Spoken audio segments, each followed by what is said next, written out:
porque claro, esa es la riqueza de nuestra profesión, que nosotros muchas veces estamos desanimados porque creemos que estamos haciendo muy poco, y estamos haciendo muchísimo. Estamos haciendo, quizás somos los que estamos haciéndolo. ¿Cuántos están sin hacerlo? Es la escuela la que lo está haciendo todo. Y cuando la escuela deja de hacer, el país se va abajo. Y eso es lo lamentable de esta sociedad, que la escuela deje de hacer. Y estamos abocados a dejar de hacer en el momento que no tengamos apoyos para eso, para tener libros de gusto en la escuela, para que todo se convierta en imagen, y para todo que se convierta en tecnicismo y en computadoras y demás. Tienes la solución, lo has dicho.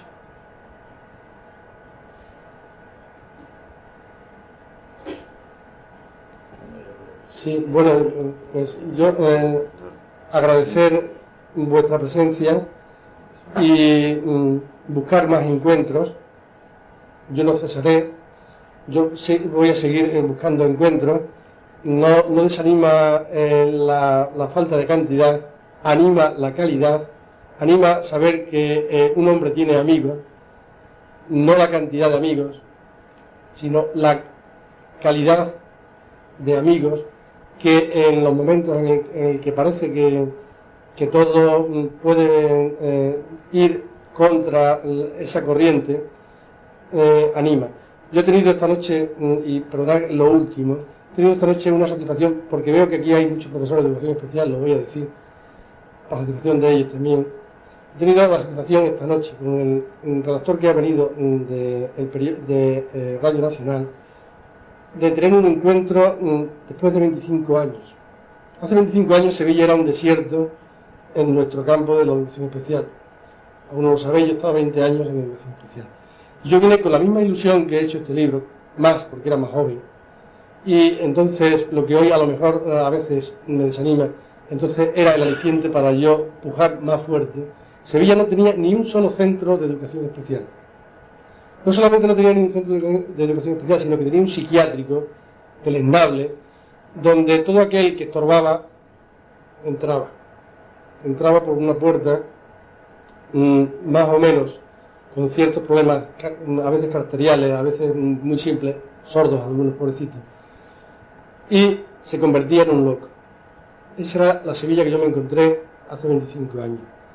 Y con el apoyo de un amigo que recordábamos, el periodista y yo, pues empezamos a hacer lo que estamos haciendo ahora, reunir a gente e intentar hablar por la radio, que también era muy difícil, como lo es hoy, para estos actos. Y yo le recordaba, dice, ¿de qué me conoces? Digo, ¿y tú de qué me conoces? Hace 25 años que nos vimos. Tú fuiste la persona que nos ofreció los micrófonos de Radio Nacional para hacer un llamamiento a la opinión pública de Sevilla, porque era lacerante ver la desatención que había en el tema de la educación especial. Y de aquellas conversaciones, de aquellas charlas entre amigos, surgió el primer centro de educación especial de Sevilla, que me honró en ser el fundador, con una compañera que está ahí y otro compañero, y otras compañeras que estaban antes. Y nació el Centro de Educación Especial Virgen de la Esperanza. Se fueron proliferando centros, ya nos fuimos, fue un poco como esa siembra que hay de semillas, nos fuimos ramificando y creando centros en Sevilla, y creo que no hay ningún centro en Sevilla que no haya nacido de aquel pequeño grupo que nació con un micrófono, con unas ideas muy al principio muy vagas. Pueden parecer las ideas de llevar esto al 92, de pasar esa frontera y llegar al siglo venidero con una espiritualidad distinta a toda esta que parece que se nos echa encima. Puede ser este un nacimiento como fue aquel, y yo ha sido así un aire de renovación cuando he visto a este hombre, su cara y la mía, que se encontraban después de 25 años, con otra cosa distinta que aquella, pero quizás la misma.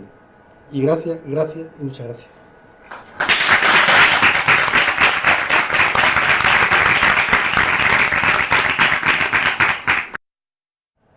Buenas noches, queridos amigos. Estamos aquí reunidos en familia, los cabales, como en el flamenco, para asistir al acto de presentación, de representación, de reconocimiento de este libro, que es más que un libro, y que con el título de Literatura Viva nos regala Benigno Domínguez Cuesta, y a través de él nos regala la voz de lo más vivo, lo más importante de la literatura hispánica en estos momentos. Desde luego, lo más triste que podría ocurrir en la presentación de un libro que se llama Literatura Viva es que fuera una presentación muerta, y por tanto yo voy a intentar no cansarles, voy a intentar salirme de los esquemas y los parámetros que suelen ser habituales en estas presentaciones, y por otra parte, con mi propia presencia consagro la tipicidad de este acto, porque, como le comentaba a Benigno, si en un acto que se prometía en parte tan desarropado por la insensibilidad de quienes tenían que ser sensibles a estos temas, es decir, aquellos en cuyas manos está la responsabilidad educativa y aquellos en cuyas manos está la responsabilidad de informar a la sociedad, en un acto, digo, en el que ese aliento se preveía que iba a faltar, era necesario desplegar y ofrecer todo el aliento de aquellos que estamos convencidos no solo de la utilidad, sino de la necesidad de este tipo de proyectos. Y yo le dije, Benigno, en este caso, quiero estar en la presentación de tu libro, quiero estar en mi condición de presidente de la Asociación de Editores de Andalucía, además de ser de mi propia condición de profesor de crítica literaria y de amigo. Y creo que las tres son igualmente importantes. Y hablaba de la tipicidad porque quiere hablar el presidente de la Asociación de Editores de Andalucía para presentar un libro que no tiene editorial. Efectivamente, así es, no tiene editorial.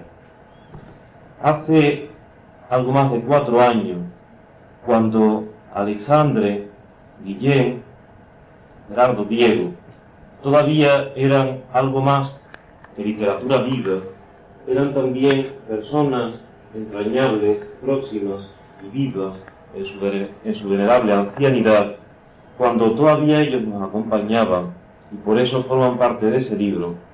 Cuando tuve la ocasión de conocer a Benigno y de conocer al proyecto, Benigno se presentaba con una idea irrechazable, irrefutable. Nos comentaba, quiero hacer un libro que consiga restituir el gusto por la lectura en la escuela. Quiero hacer un libro en el que los niños puedan reconocerse y puedan reconocer la realidad que les rodea.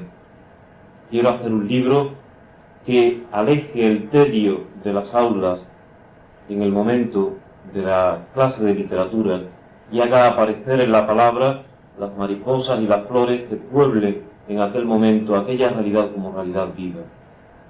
Y le comentamos y le dijimos, efectivamente, lo que tú quieres hacer es un libro que sirva como literatura viva para transmitir ese sentimiento y ese pálpito y esa realidad a los niños de nuestras escuelas. Y Benigno, con aquella idea, fue rodando de un sitio a otro, llamando puertas, apelando a amistades, y yo sé, bien lo sé, que se encontró muy solo. Y se encontró, curiosamente, como suele ser también habitual en estos casos, asistido por las personas de importancia, no por los personajes o personajillos del momento.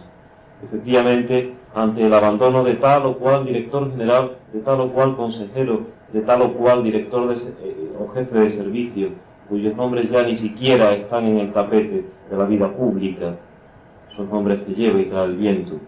Sin embargo, encontró el apoyo, pues fíjense, de Manuel Andújar, de Francisco Ayala, de Antonio Bueno Vallejo, de José Manuel Caballero Bonal, de Camilo José Cela, de Carmen Conde, de Antonio Gala, de Francisco Garcias, de Alfonso Grosso, de Martín Recuerda, de Rafael Montesinos, de Fernando Quiñones, de Luis Rosales, de Mario Vargas Llosa, de José María Vázquez Soto, de Rafael Alberti, de Vicente Alexandre, de Damaso Alonso, de Gerardo Diego, de Jorge Guillén, de Juan Carlos Onetti. Ellos fueron los que atendieron a esta petición, y ellos fueron los que accedieron a dar vida a esta obra, a este proyecto. Ellos fueron los que pusieron la duda o la certeza, los que pusieron siempre la esperanza y la ilusión en estas páginas. La fueron poniendo en la entrevista y en los textos inéditos, en el autógrafo regalado para esta edición, en la foto cedida, para que los niños vieran que detrás del trazo, que detrás de la palabra, que detrás del rasgo poético, hay también un hombre que vive, un hombre que siente, un hombre que está vivo, como la literatura que crea y que transmite. ¡Qué idea, madre mía! Poner en manos de los niños no esas, como decía Dámaso Alonso, esas vastas necrópolis en que han convertido las historias de la literatura. Pero por Dios, pero la literatura se puede estudiar. La literatura hay que leerla. Evidentemente la literatura hay sobre todo que leerla. Hay que leerla al principio y hay que leerla al final. Todo lo demás acá o lo demás allá, es lo contingente, lo que no tiene importancia. Todo lo que se encuentra en la palabra, todo lo que nos transmite la palabra, esa moneda de cada día, esa calderilla del intercambio cotidiano, transmutada en virtud de la piedra filosofal, del ingenio y de la creación estética, transmutada, digo,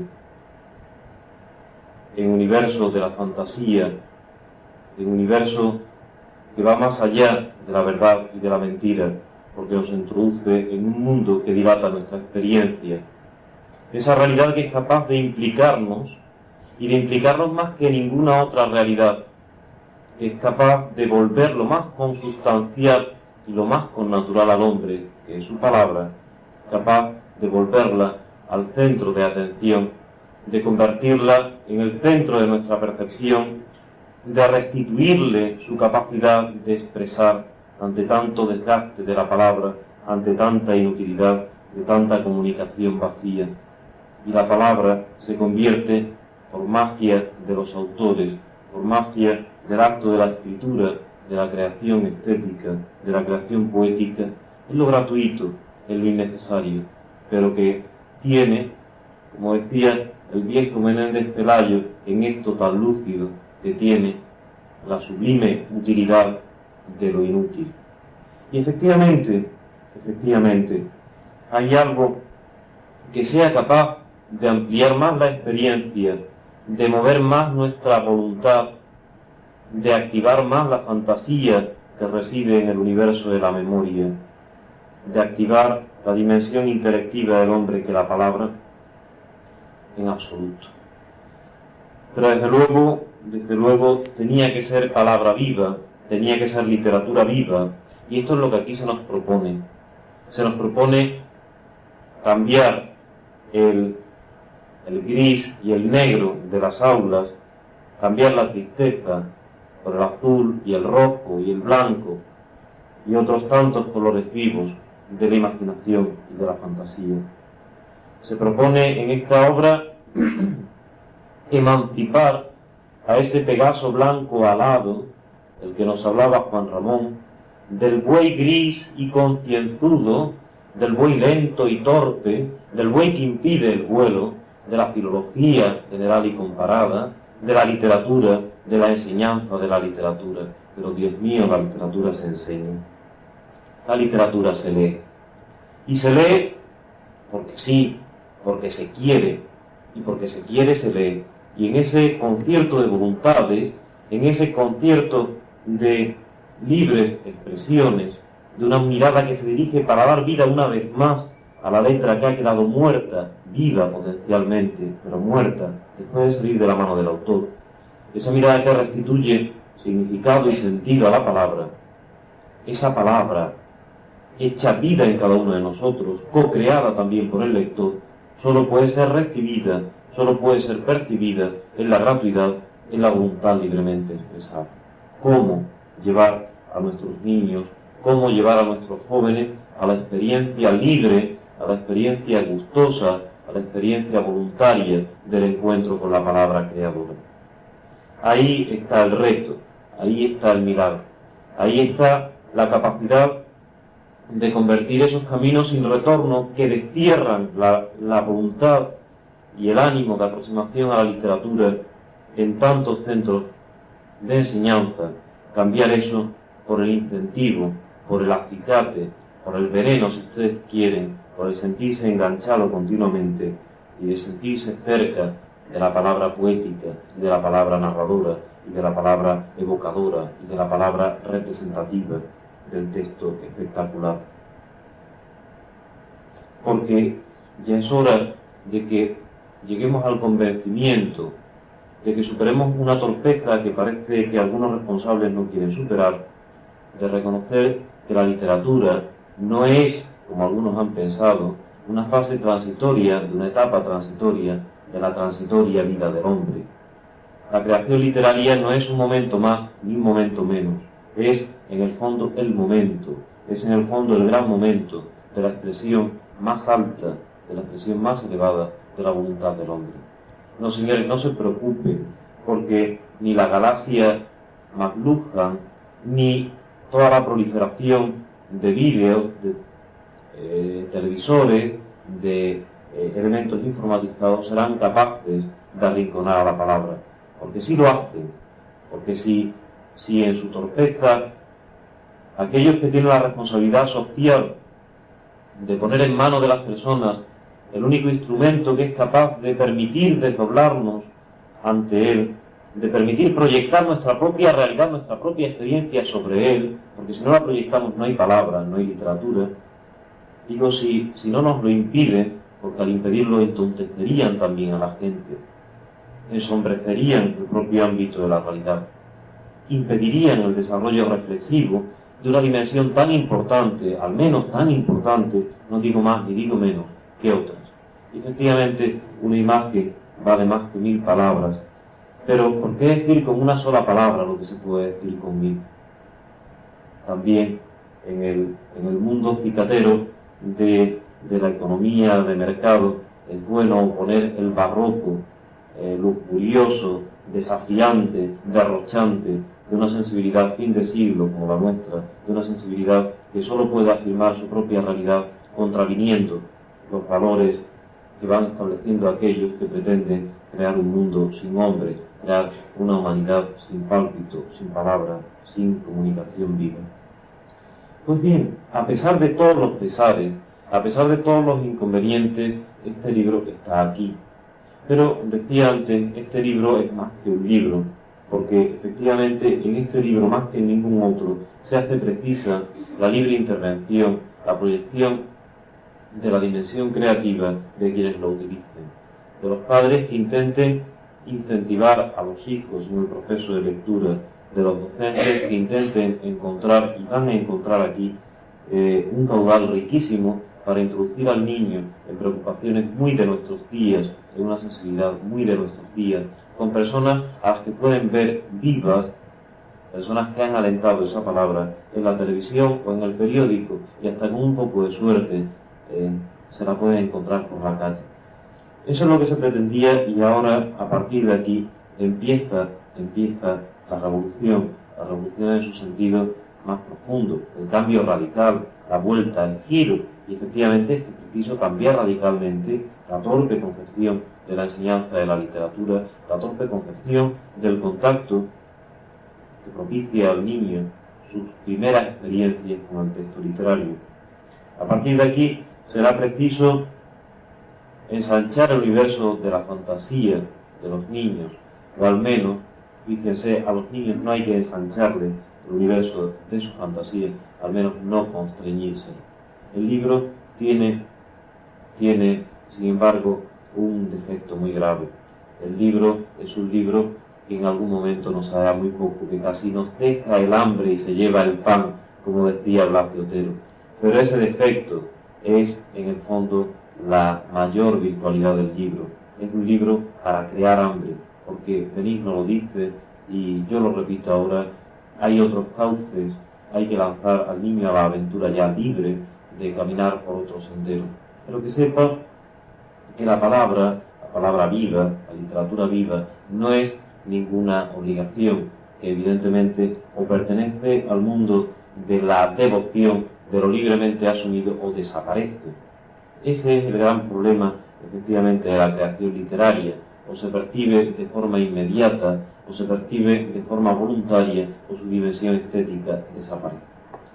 Pues, efectivamente, para que no desaparezca, y para que no desaparezca tampoco en la presentación, creo que no puedo hacer otra cosa más que dar la palabra a quienes realmente deben tenerla, la persona que ha hecho posible reunir aquí este auténtico ramillete, este auténtico florilegio, esta antología, este epítome de excelentes poetas, de excelentes narradores, de excelentes dramaturgos, de hombres vivos para un mundo vivo. Y quiero terminar, porque además es la voz todavía viva de una persona que también nos abandonará pronto, de una persona que ha sido injustamente postergada en todas sus dimensiones por la sociedad española, a pesar de haber estado entronizado ahí quieto en su propio mundo, en la academia. Un hombre que ha despertado mucha palabra muerta, que ha sido capaz de restituir vida a muchas cosas. Me refiero a Dámaso Alonso. Y Dámaso Alonso, fíjense, el 11 de diciembre de 1983, poco antes de comenzar a olvidar el nombre de don Luis de Góngora, al que él volvió a dar la vida, poco antes de caminar por ese universo ya imparable de la última fantasía, de la última aventura de la vida, en la senectud decía, pedía, rogaba, urgía a los niños. Y cómo no aceptar este mensaje, aunque para ello tengamos que convertirnos otra vez en niños. Sed felices, deseo que seáis felices. Para serlo, basta desearlo siempre. Tenemos el sol, la sombra, la risa, el campo, el futuro, los amigos. Sí, lo que va a venir, todo felicidad. Vais a ser felices, muy felices. Efectivamente, este libro está hecho para eso, para que seamos felices. Si lo consigue, habrá alcanzado su objetivo. Literatura viva, casa de tiempo y de silencio que va al río de la vida.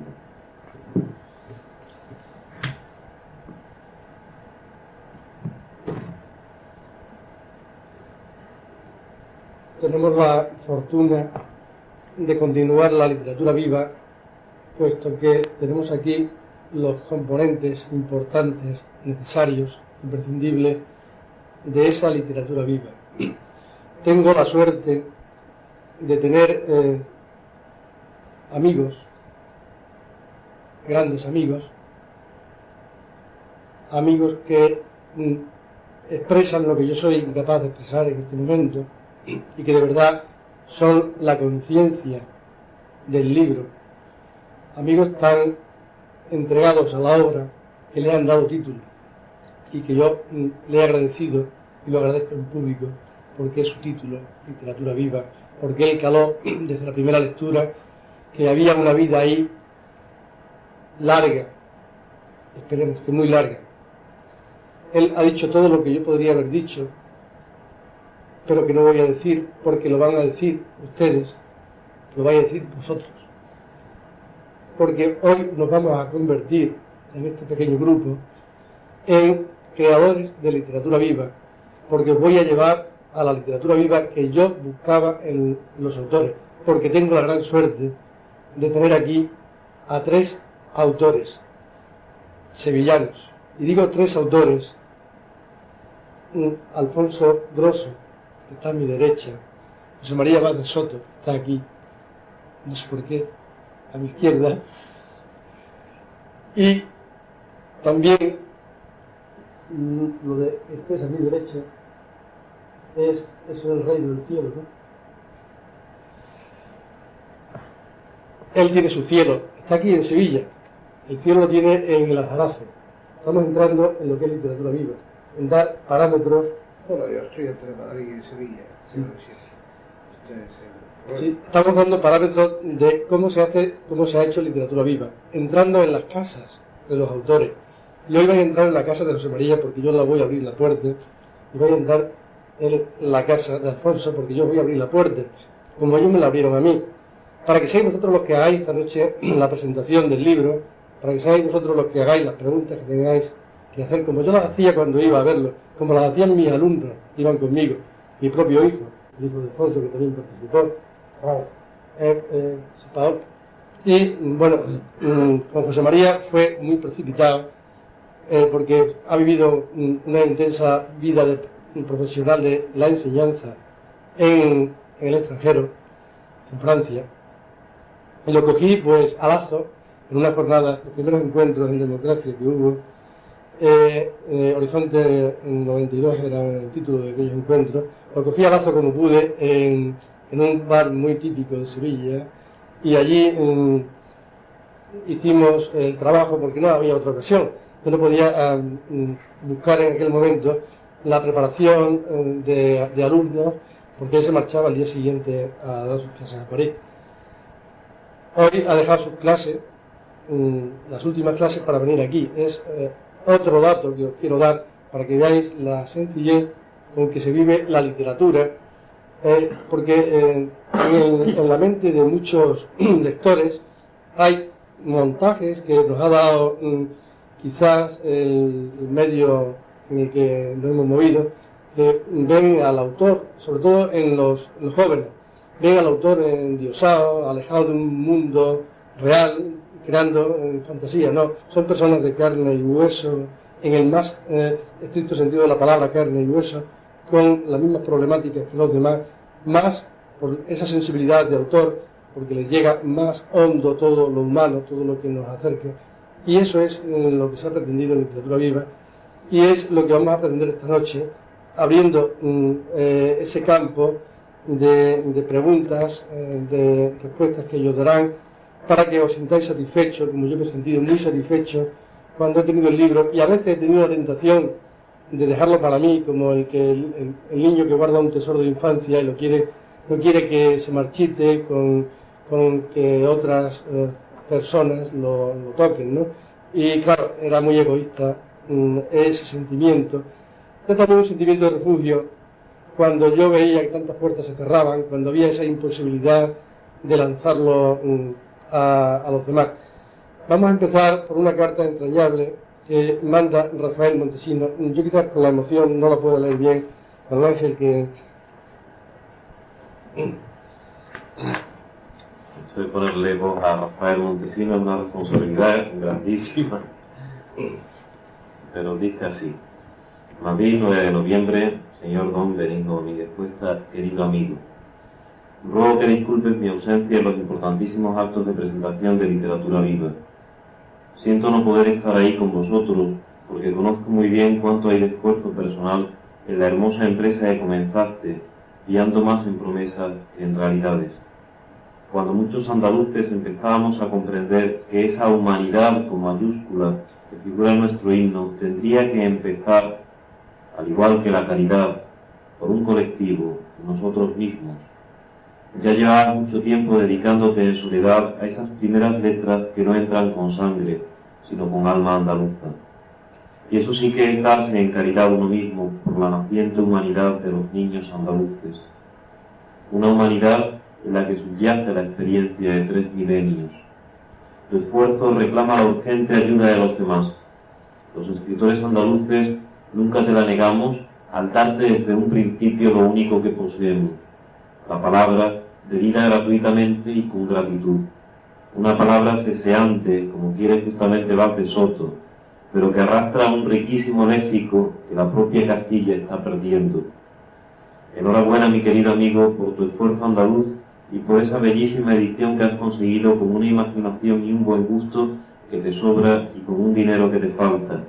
Que los demás terminen de ayudarte como Dios manda. Así lo deseo. Un gran abrazo de Rafael Montesinos. Sí.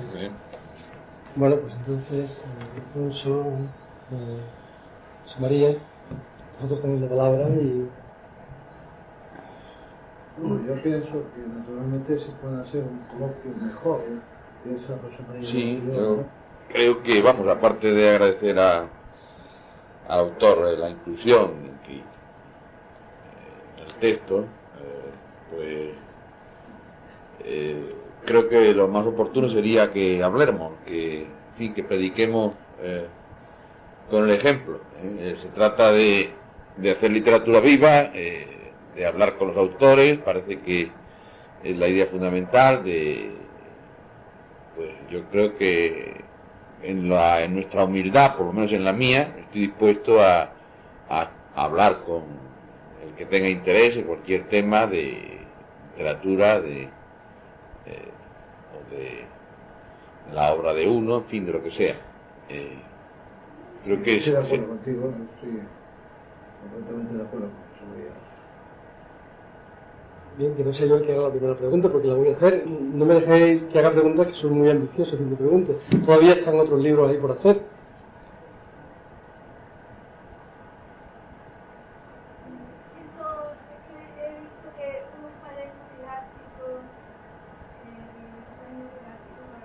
Sí, bueno, eso va al autor, pero el autor del libro quiere que esta noche se haga literatura viva, no propaganda, pero en fin, te lo voy a decir luego te lo voy a decir, una propaganda muy barata, la propaganda de qué va a ser después la continuidad, eso está todavía pendiente. Sí, gracias. Bueno, entonces, a ver, si no hay ninguna pregunta, la voy a hacer yo, ¿Sería posible renovar las antiguas tertulias literarias que dieran lugar a que la literatura fuera más viva en ciudades como Sevilla, por ejemplo? Pero es que incluso en Madrid las tertulias han desaparecido. Naturalmente en Sevilla, cuando yo estaba, hacía muchísimos años, era muy joven, sí había unas pequeñas tertulias. Naturalmente luego en Madrid ha habido grandes tertulias, pero han desaparecido. La tertulia ha desaparecido. O sea, te lo quiero decir, ya la tertulia no es como entonces. En este momento no existe ni en Barcelona, ni en Madrid, ni en Bilbao, ni en Sevilla, ni en Valencia.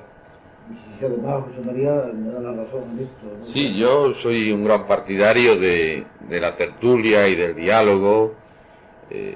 Creo que es lo más divertido que puede hacer el ser humano, hablar con otros, discutir. Y ahora, el que haya no tertulias depende del mundo, depende de la evolución de la humanidad. Había más tiempo antes, había menos televisión, había menos incentivos de otra clase, y la gente pues hablaba más, hoy habla menos, y en ese hablar menos pues va incluida también la tertulia, creo yo.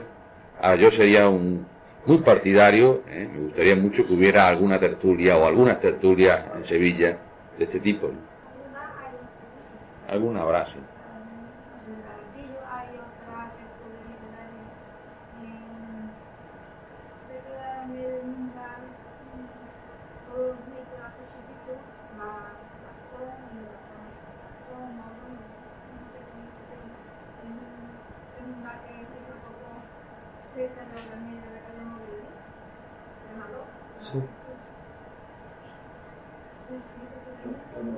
Sí, es cierto.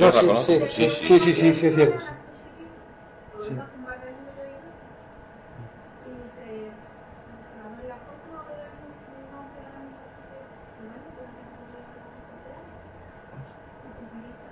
No lo sabía.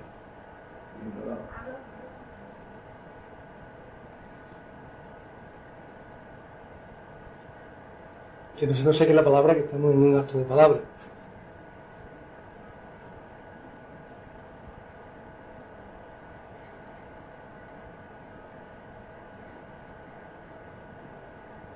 Bueno, yo voy a seguir haciendo preguntas. Sí. ¿Hay proyectos de literatura en tu poder? ¿Proyectos de escribir? Sí, yo creo que de escribir siempre hay proyectos, ¿no? El que tiene esa tendencia es como una enfermedad incurable, diríamos, para no ponerla como algo muy bueno. Es un poco un vicio, es una especie de drogadicción. Lo que pasa es que a veces las cosas pues las empieza uno, las aplaza, pasa a otra cosa, Eso cada uno lo hace de una manera, cada uno tiene su manera de ser, pero yo creo que el escritor es un poco siempre escritor, siempre lleva un poco esa idea en la cabeza de hacer literatura, ¿eh? No es que la esté haciendo siempre, pero que tiene esa especie de obsesión, ¿eh? Entonces creo que eso nos pasará a todos, que todos los que escribimos siempre, pues o estamos escribiendo, o estamos pensando en escribir, o que estemos haciendo naturalmente otras cosas. Después yo me puedo pasar, por ejemplo, meses y meses en que no cojo la pluma, ¿eh? Pero siempre tengo alguna idea que va madurando y al final pues va saliendo. Yo he vivido con... Alfonso escribe mucho más que yo. El programa mío ha sido el siguiente, que en los últimos 2 años y medio he escrito 7 novelas, lo cual ha sido una barbaridad, porque incluso el médico me ha dicho, por favor, no se puede hacer en 6 meses una novela de 600 folios, o sea, por favor, tienes que hacerlo, escribir muchísimo más despacio. Hoy he publicado, bueno, con independencia de 4 libros de ensayo, 26 novelas, o sea, en el fondo pues ha sido una barbaridad, y que los últimos 2 años y medio, casi 3, haber escrito 7 novelas ha sido una auténtica barbaridad. De tal manera que tengo que hacerlo muchísimo más despacio ahora. A partir de ahora, pues, no sé. Eso es por lo que yo decía de la drogadicción, ¿eh? Que la droga hay que tomarla con una cierta moderación, claro. Sí, no, que droga, yo no he querido tomar. No, me refiero a escribir. La que droga. Efectivamente hay que hacerlo muchísimo más despacio y hacerlo muchísimo más lentamente, y no con la velocidad que yo he hecho las últimas 7 novelas, que además algunas de ellas realmente no me gustan precisamente por la velocidad que tuve que hacerla, por razones evidentemente económicas, por razones, pero a partir de ahora naturalmente voy a hacerlo muchísimo más lento, de tal manera que ya ahora mismo no voy a escribir con esa rapidez con que he escrito en el 86, en el 87 ya lo estoy haciendo muchísimo más rápido. Esto es lo que quiero contestar, que no. Bueno, a lo que dices que no te gustan a ti, es que has escrito con tanta rapidez. Yo he presenciado, antes de venir aquí, que hemos pasado por el Corte Inglés, he presenciado algo que llena de satisfacción. Si a mí me llena, que soy tu amigo, a ti te tiene que llenar. Hemos ido a ver el libro ese que no se vende. La verdad que había un tomo allí grande en el Corte Inglés, del literatura viva. Y bueno, yo un poco triste, ¿no? Y Alfonso se ha acercado, el jefe de negociación lo ha reconocido, lo está saludando, le ha dicho que tiene usted que venir por aquí, que tiene que hacer usted una presentación ya inmediatamente. Y bueno, estaba muy frío, yo me hubiese puesto muy eufórico. Bueno, y eso, pues nada, que se están vendiendo muy bien sus obras. Aquí vienen ya con el papelito preparado para que le sirvamos la obra. Bueno, yo me da vergüenza de vender tantos libros. De todas formas, las editoriales en este momento naturalmente tardan muchísimo más tiempo que antes en pagar lo que tenían que pagar. También ha habido otro problema, es que realmente el libro ha subido mucho de precio y naturalmente por otra parte entre la televisión y el vídeo ha bajado mucho, igual que el cine, como todos sabéis, el cine ha bajado, hay 460 cinematógrafos que han quitado en Francia. En Madrid, tú sabes que han desaparecido muchos cines, en Sevilla.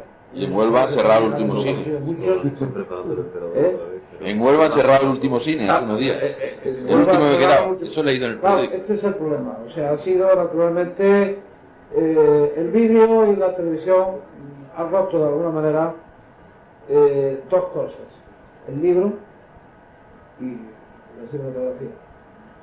Bueno, de todas formas, yo no me puedo quejar de que siguen vendiendo libros, o sea, lo que me deben es, naturalmente, que las editoriales deben de pagar, y además con el IVA que tenemos. Ya lo han quitado, ¿no? Bueno, el IVA ha hecho subir, como sabéis, el libro, debiendo haber quitado. Sí. Un buen momento para pedir IVA cero. Que es un buen momento para pedir el IVA cero para los libros. Me parece una inmoralidad que cobre el impuesto de valor añadido por los libros. Y además les puedo dar un dato, creo que interesante en este sentido. En el En el último año de que tengo noticias, en el año 86, que ha sido el primero en el que entró en vigor el IVA, la recaudación por venta de libros en Andalucía de IVA ha sido del orden de 1.200 millones de pesetas. 1.200 millones de pesetas. La cantidad que la administración, nuestra querida administración, ha reinvertido en dotación de bibliotecas públicas y escolares, en el año 86 no llegaba ni a 400 millones de pesetas. Es decir, que el libro encima es un negocio para la administración. Está muy bien eso, y sobre todo en Andalucía, mejor todavía, que lo sigan haciendo y que... Bueno, yo quiero, sobre todo, fundamentalmente, ¿me quieres dar el libro, por favor? Sí. Sí. Me he quedado admirado cómo Nino Domínguez Cuesta ha hecho este libro, que no ha habido ninguna editorial en la cual he intervenido, y me parece que es un libro que es una auténtica maravilla. No lo digo a nivel español, lo digo a nivel de libros que conozco, porque he tenido que vivir en Estados Unidos, he tenido que vivir, igual que naturalmente los seminaristas, he tenido que vivir en Francia, y bueno, pues admiro naturalmente que este libro pues haya sido publicado, no por nosotros, no por José María ni por mí, sino porque cómo lo ha hecho, lo bien que está escrito el libro, lo bien que lo ha hecho, y entonces naturalmente siento por Nino me cuesta una gran admiración, y naturalmente creo que es un libro que se debería de vender bastante. Gracias. Es lo único que quiero hablar sobre esto. Gracias. Gracias. Bien, ahí hay... Sí. Quería preguntarte si el libro ese en realidad, ¿qué utilidad tendría en el aula? Sí, sí. Concretamente en FD. Sí. Y si es un libro dedicado al profesorado o es un libro dedicado al alumno, ¿no? Porque es que habéis hablado, no creo que del libro, no creo. Y me gustaría un poco informarme y poder informar a algunos compañeros que creo que siempre hay bastante interesados en el tema. Sí. Bien, mira, yo tengo aquí unas palabras muy largas, en las que me meto en problemas didácticos, en problemas de metodología, pero me parecía que eran ellos los autores los que tenían la palabra hoy, y entonces no he hecho ese tipo de exposición que ya lo hice el día que se presentó el libro con Camilo José Cela en Carmona, que algunos han repetido. Y sí te voy a decir, a grosso modo, algunas directrices para que tú puedas decir a tus compañeros qué sentido tiene el libro en el aula, qué sentido tiene para el profesor y qué sentido tiene para el lector. Porque estamos muy acostumbrados, profesores somos todos los que estamos aquí, y casi todos los que están ahí, yo diría que todos, porque pocos no son profesores, que estamos en una enseñanza reglada, con unos principios decimonónicos en los que hemos avanzado muy poco, sobre todo en el campo que estamos tratando. Manuel Ángel lo ha dicho antes, con mucha claridad, que vamos al gusto por la lectura, que la lectura no es estrofas, versos, palabras que tienen poco contenido, que son técnicas. La lectura es bucear en el alma de otro ser humano que ha hecho una propuesta. Entonces, toda metodología que quiera encasillar el libro está perdida. Yo he tenido, porque el libro tiene una finalidad didáctica, que no quiero que rompa la belleza, porque muchas veces las finalidades didácticas rompen la belleza, porque rompen hasta los contenidos, porque hay más ruptura que cogerse documentos racionados, porque para mí una obra es un documento, y dar al alumno aquello que le ha gustado a un señor determinado, y entonces te cogen este trocito, el otro, estamos acostumbrados a verlo. Ahí no se ve el contenido, no se ve la forma, no se ve la obra de arte. Es como coger un cuadro de pintura, ir fraccionándole por parte y dárselo a alguien que lo vea.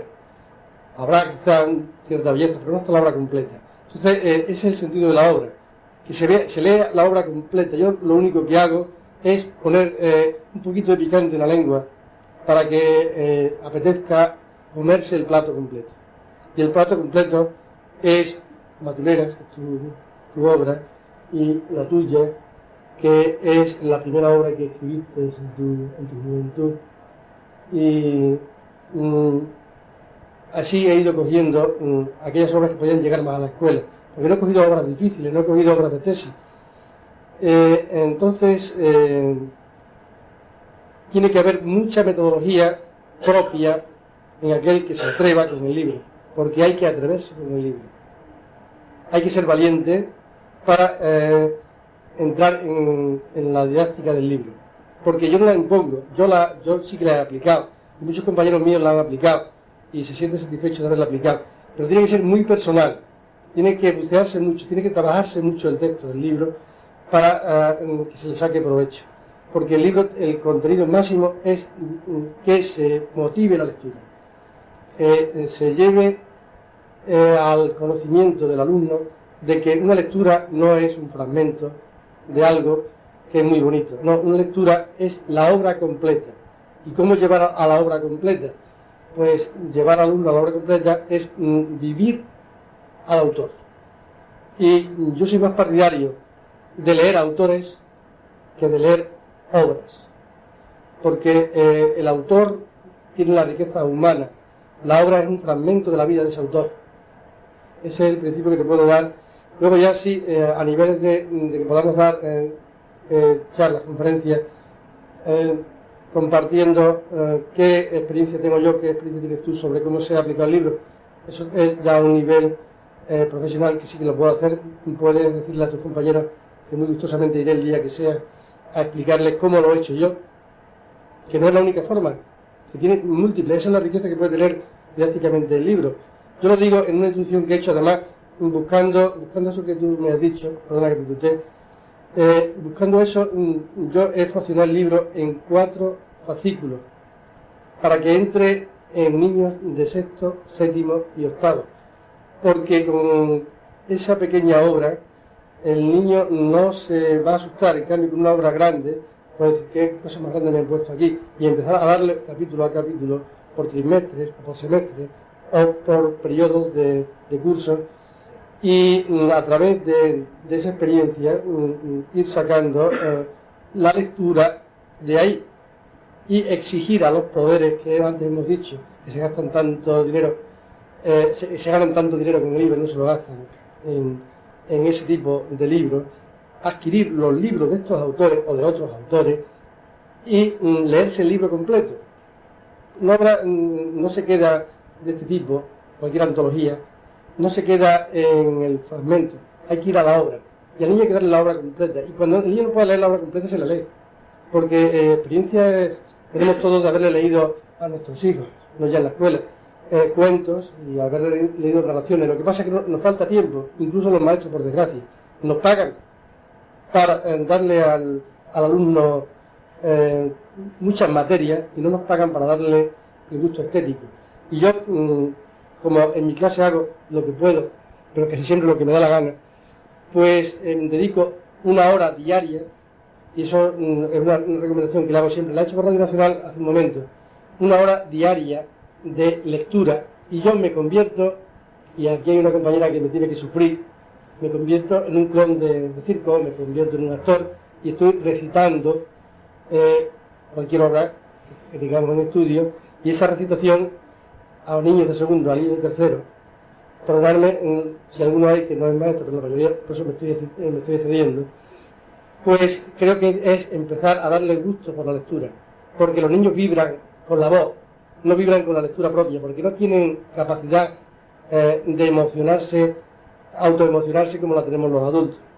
Entonces es el adulto el que tiene que transmitir esa emoción, y esa emoción que luego ya en la vida le va a venir a la persona humana cuando se enfrente con una obra de arte, cualquiera que sea, ya en el campo que sea, le ha venido porque alguien le ha leído, porque alguien le ha enseñado el mundo a través de su propia voz.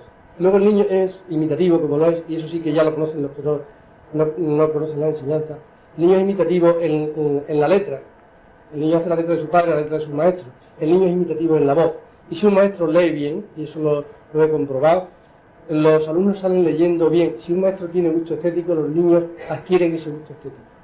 Perdonad que esté dando una disertación a nivel casi didáctico, no de literatura, porque en el fondo, quizás lo único que uno sepa hacer en este mundo sea un poquito enseñar a mis alumnos. Me he cedido, perdón. A lo mejor voy a aplastar con mis palabras y no hay más preguntas. Por favor. No habría que presentarle al niño otras alternativas distintas, porque yo es que pienso un poco que la literatura, o sea, la lengua, cuando se pone por escrito de alguna forma muere, como antes he oído aquí incluso.